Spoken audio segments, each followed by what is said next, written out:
Hello and welcome to the Alpha Edge Podcast, the show for men over 50 who refuse to fade out, slow down, play small, or settle for average. I'm your host, Kevin English. I'm a healthy aging expert, coach, and founder of the Alpha Edge, and I am here to help you get and stay strong in every dimension of your life, physically, mentally, emotionally, morally, and spiritually. You're here because you're ready to reclaim your power, to own your masculinity, and lead your life with strength and purpose. If you're ready to sharpen your edge, revive your drive, and lead like a man who's built for more, you're in the right place. All right, men, let's get after it. Coach Russell, my brother, welcome back to the show. Kevin, thank you for having me. Yes, sir. Yeah, always good to get together and do these things, man. Hey, you know what I want to do today? I want to talk about masculinity. I want to define it. We're going to talk a lot in future episodes about masculinity, about being a masculine man, what that means, about stepping into your authentic masculine self and owning that. But I thought maybe what we'll do here early on in this show is just take some time. Let's define masculinity. Let's talk about what it's not. Let's talk about what it is as just a frame of reference for the future as we move forward in this podcast. So if that sounds good to you, man, let's jump in. Okay, let's do it. Yes. Alrighty. I want to start the conversation here. I want to say this. Masculinity does not change. It's the same thing. It's the same thing today as it was for our fathers, our grandfathers, our great-great-grandfathers, our ancestors all the way back. I want to make the case in this episode that masculinity is unchanging. And I think that a lot of us men have just forgotten what it looks like. So I want to dive into the heart of what it means to be a man, not according to the world or to trending social media posts or to popular opinion, but according to unchanging eternal principles. So now this might ruffle some feathers, obviously, in modern culture, but if you're tired of mixed messages about manhood, I think you should stick around in this episode. What I want to talk about is what does it even mean to be a masculine man in today's world? And let's start here. Russell, I'd like to get your take on this. Do you see this? It looks to me like our culture is at war with masculinity today, and it's doing its best to demonize masculine virtues. Do you see that out there, or am I just is that me with my tinfoil hat maybe? No, I see it all the time. You're spot on. It just seems like, almost feels like you're the enemy for being masculine or saying something that might be perceived as, I don't know, overly masculine. Yeah, no, I'm with you. Yeah, we have this cancel culture. We have toxic masculinity. Yeah. We can dig into what toxic looks like and toxic masculinity. But I'm with you. It seems like, all the media, the TV shows and Hollywood, a lot of social media, we have this constant barragement of these quote unquote traditional masculine values as somehow being bad or being wrong or immoral. So I want to jump into that. And I want to start out by talking about what masculinity is, by talking about what it is not. I want to say this. Masculinity is not a trend. It's not a social construct. It is a biological, psychological, and spiritual truth that exists outside of our cultural perceptions. It exists outside of cancel culture. It exists outside of Hollywood and just our everyday social norm. I think the term modern masculinity, I've seen that thrown around. I think that's terribly misleading. Masculinity is not up for redefinition with each new generation. It isn't. It's the same thing now as it always was. I'll say this, I know that culture shifts, morality tends to trend different ways, opinions certainly sway, politics, all of these things. We talked about, I think, in one of our other shows about the pendulum swinging far, from one side to the other. Masculinity is not that. So masculinity is not something that shifts or trends or sways or becomes, there's traditional and that's different than modern masculinity. So I want to start there. I want to say that masculinity is not a trend. It's separate from morality. It's separate from culture. And a lot of times I think we try to tie these things together. And I want to say that masculinity doesn't need some sort of PR makeover to make it, softer or rounder or easier to digest for our modern culture, our modern whims. I think that masculinity just needs men willing to remember who they are. Okay. Is that fair? Is that getting a little off the tracks, or No, it's pretty much spot on, right? It's something that's been around forever. Yeah, it's something that has been around forever, and I want to make the case that it's unchanging. It is a thing that's outside of our culture, our moral system, right? All right. And then going on about what, continuing on with masculinity, what it's not. It's not overly aggressive or dominant. But it's not passive or being avoidant either. I see that a lot in men these days. It's not toxic. It's not fragile. And it sure as shit isn't something we should be apologizing for, right? In many ways, I feel like I am culture's worst nightmare right now, right? I'm a white man, Christian, old, I'm fit, I'm healthy, I'm unapologetically masculine, right? I'm all of these things without any sort of reservation, right? I think it's not something that we should be apologetic for. It's something that as men, we should be stepping into our real authentic masculinity. And that's going to make the world a better place, not a worse place. So that's what I want to say there. But I'll also say it's not defined by how much you bench, how much you squat. It's not defined by how much money you make or how loud and boisterous you are. So we're going to talk about what masculinity is. That's what it isn't. So when we hear these ideas of toxic masculinity, yeah, it is possible to be just so in your masculine energy without any regard to anything else. And it is possible, if your first and only lever perhaps is physical violence as a man in your way of dealing with conflict, perhaps that is a little bit toxic, right? Maybe or certainly we can make a case that you would want to have other tools at your disposal for resolving conflict. So that's not what we're talking about when we're talking about masculinity. But I saw this in preparing for this. I saw this online. I thought this would be a good jumping off place for talking about what masculinity is. There are the 7 pillars of masculinity, and they are strength, courage, responsibility, leadership, provision, protection, and purpose. And this kind of struck. I like this. So let's go through these just quickly. I think we started this whole podcast series by talking about strength. You should be strong. As a masculine man, one of the foundational things you can do is become strong. And I mean that in the holistic sense of the word. So we talk about being strong physically, mentally, emotionally, morally, and spiritually. So as a man, you should be working on your strength of character, your strength of discipline, your strength of resolve, all of these things, as well as, of course, being physically strong. Number 2, courage. And courage isn't the absence of fear. It's the exact opposite of that. It's the willingness to face the fear and uncertainty. I heard this wonderful quote somewhere. I'm going to mess it up, but it was something along the lines, what's the difference between a hero and a coward? And it's action. They both feel the same. They both have the same internal feeling of fear, maybe terror, but one shrinks away, that's the coward, and the hero steps into it. So courage, I believe that is a fantastic pillar for masculinity. Third one was responsibility. We talked about this. We talk about this in our group a lot as well. Radical ownership and responsibility for everything in your life. No blame, no excuses. Again, doesn't mean shitty things aren't happening to you from outside sources, but we own it. We take on the mantle of radical responsibility. We're not blaming other people, other circumstances for our condition. The 4th pillar was leadership, not about titles, but more integrity, initiative, raising your hand, say, send me, I'll go. Being that man to step out and lead. Leadership, I think, is a huge hallmark of masculinity. Number 5 was provision. Love this, right? As men, as masculine men, we should be providers. And yes, we should be providers financially, of course, but it's more than that. We should, especially in our age group, we should be providers of safety, of wisdom, of stability, of even of comfort. So bringing in more of those feminine type traits. We should have that. And Russell, I know you talked about this, right? As a single dad, you got your kids there full time.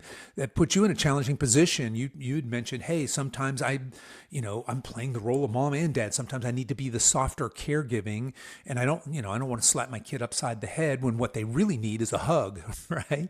So being able to walk that line, right? To be a provider. Yeah, bringing all this into play. I watched this show that Alaskan, those people out in Alaska that live in the outskirts of Alaska where there's no electricity, fringes of nothing, civilization. Right? Yeah. Yeah. And I always think that's my example of masculinity. And the only reason I say that is because honestly, they could go conquer their neighbor, right? If you think of like how the world views masculinity, right? Oh, they should be able to, but they're helping. They're providing, right. They're helping.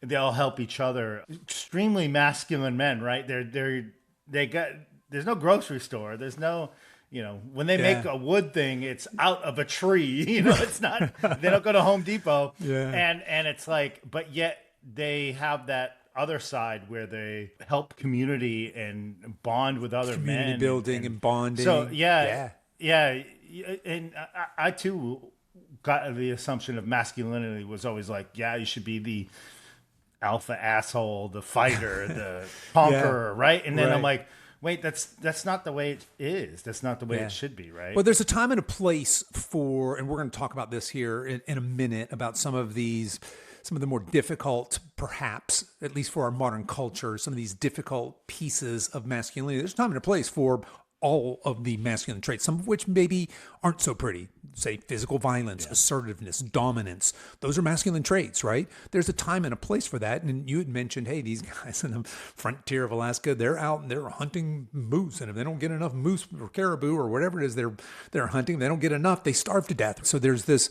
very real high stakes of provision. And now for most of us, that's not our reality. Most of us dudes, we provide by exchanging our time for money. And then we take that money and we buy a shelter and we pay for our shelter. We pay for our transportation. We pay for our food and water.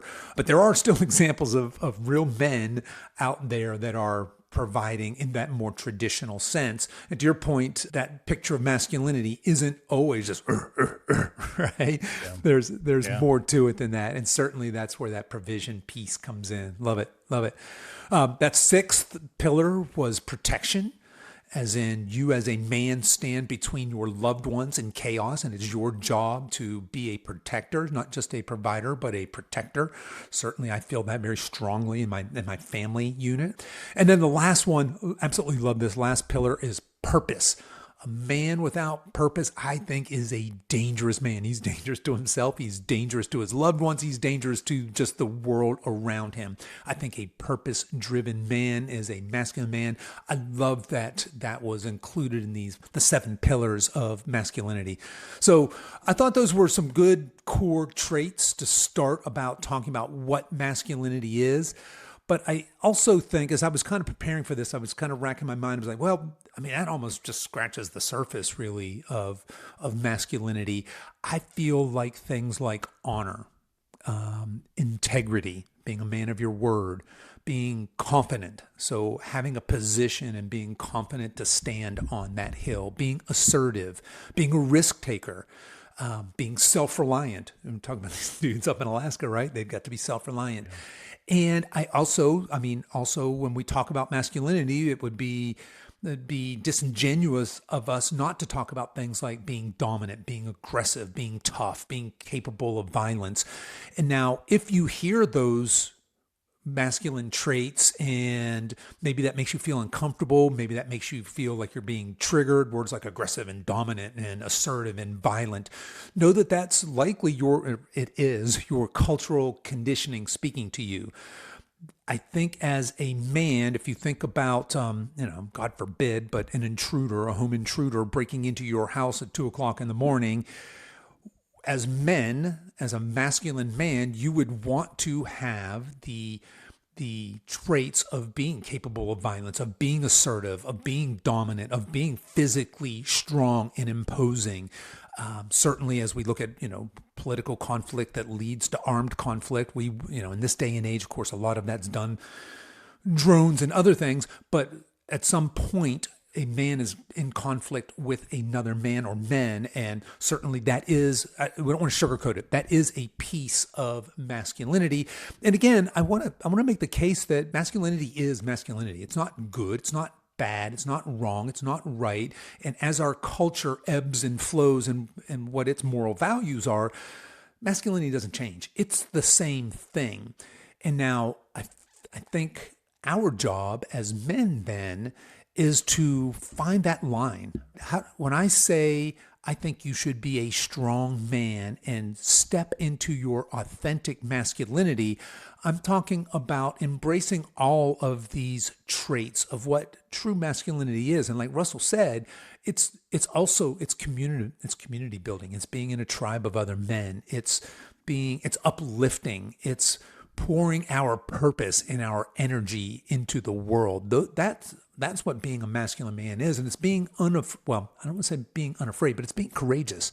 It's being willing to, having a stand to take and being willing to take that stand, even when it's not a popular opinion. And look, in this day and age, if you're either on the left or the right, you got unpopular opinions, right? But having an opinion, having strong convictions, and not being cowed by culture, but standing up for what you believe in.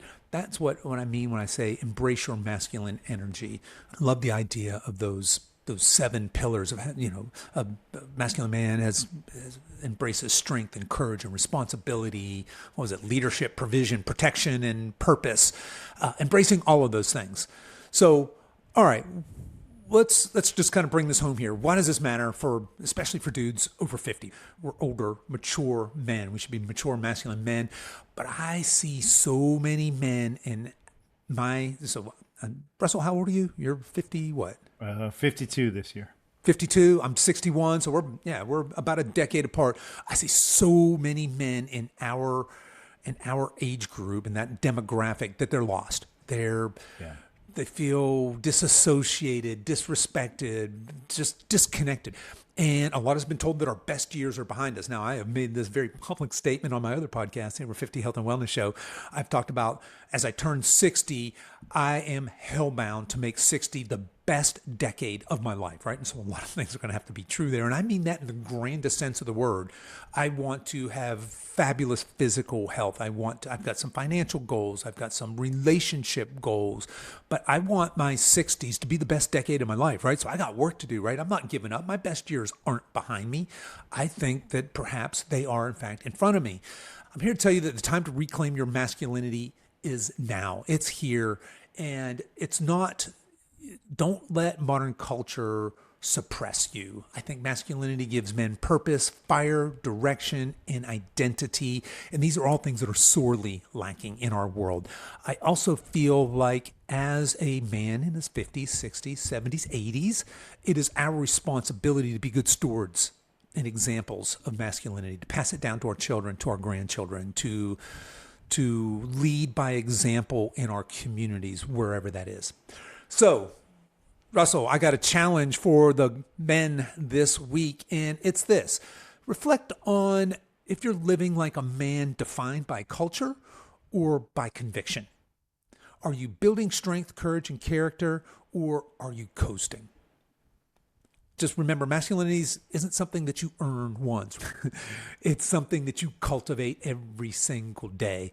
So, Russell, why don't you tell us, I mean, do you have practices in your life where you're doing intentional things to step into and own your masculinity? I was just thinking, so I came from a very type A job field before I retired, being a cop. So, you're always viewed as a protector and things of that nature. A lot of masculinity in armed services, right? And first responders. Yeah, I can see that. Yeah. So, but when I got home, I think I dropped the ball on that, and I think I just, I got beaten down into that fact of like, hey, that's not cool to be a masculine person. The happy wife, happy life, that whole thing. Yeah. And so I just was a yes man to a lot of things at home that I shouldn't have been. I know it now to the day. It's been 8+ years since I left that relationship. And this is what I do from now on. Everything I say is with a purpose. So, when I get into new relationships, I definitely have a hard line, and I put that hard line down, and I said, this is what I'm willing to accept and what I'm not willing to accept. Yeah. And I would think the other person would have the same thing towards me. And so that has probably been one of my biggest obstacles to overcome, is just trying not to let those values down, let my personal, because my number one thing is my children. And I do let everyone know they come first. They're the top of the pecking order, and for you to be second is a blessing. That's what I feel, right? And so I've never done anything to disappoint my children, or in that sense. So that has been a big thing for me to overcome. The protection thing, it's in me. I've been in the military and a first responder for years, so that just comes natural. That's baked into, that's a no-brainer. And I think the other aspects is where you have to work on, So those have been big ones for me, and it's worked out now. I'm in a healthy relationship now, but there's certain times where I have to disappoint that person, and I have to say, well, I'm standing by what I want to stand by, and this is it. That was always a big fear of mine, is to disappoint the person you're with being honest. I guess would be the best thing, right? Like, because even though you're saying yes, ma'am, to your significant other, you're not being honest. You're just not being true, and you're not being honest. So I think it's always been a hard one for me. Like you, I want to make my 50s better than the years previous, and the same thing I'm thinking my 60s and my 70s, right? I just want to make them all great. And what great is to you and me might be totally different, right? But I do have a plan. Something else you said resonated with me was that having a purpose, especially in our ages, right? A lot of us are retiring from a career and maybe trying something else or doing something else. So my biggest thing is, especially for retirees, and I've talked to hundreds of retirees, is always have a purpose, always have something to do. And it doesn't have to be work. It doesn't have to be, you have to be the CEO of X company, right? Maybe it's every day at 9, I go to pickleball and I play pickleball for an hour. Then I go to coffee, and then I do this, and then I do that. And I learned that a long time ago when at work I was out for a little bit, and a buddy of mine called me up and he said, "Hey, have a schedule."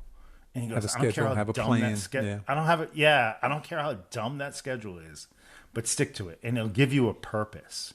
And it was true, because I was really depressed being out for a little bit.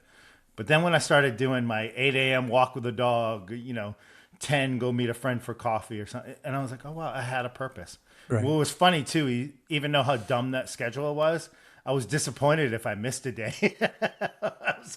I felt like I was missing something. Yeah. So, love it. Yeah. And look, I totally relate to your story there. I spent most of my adult life being a people pleaser. Been a ton of work to overcome that. Most of my self-worth was externally validated, right? It was, but I am working. It's not like you ever arrive, but I am working every day towards embracing masculine values, having, like you defined, I have a line. These are my principles, and I won't cross over this. So yeah, working on it every day, just along with everybody else, right? All the listeners as well. So, all right, folks. Well, that's what we got for you this week. If this episode fired you up, I would love it if you guys would subscribe, maybe consider leaving a review, share this episode with a brother who's ready to reclaim his edge. I'd encourage you men to stay sharp, stay strong, and never apologize for being a man. So until next time, lead with strength and live with purpose.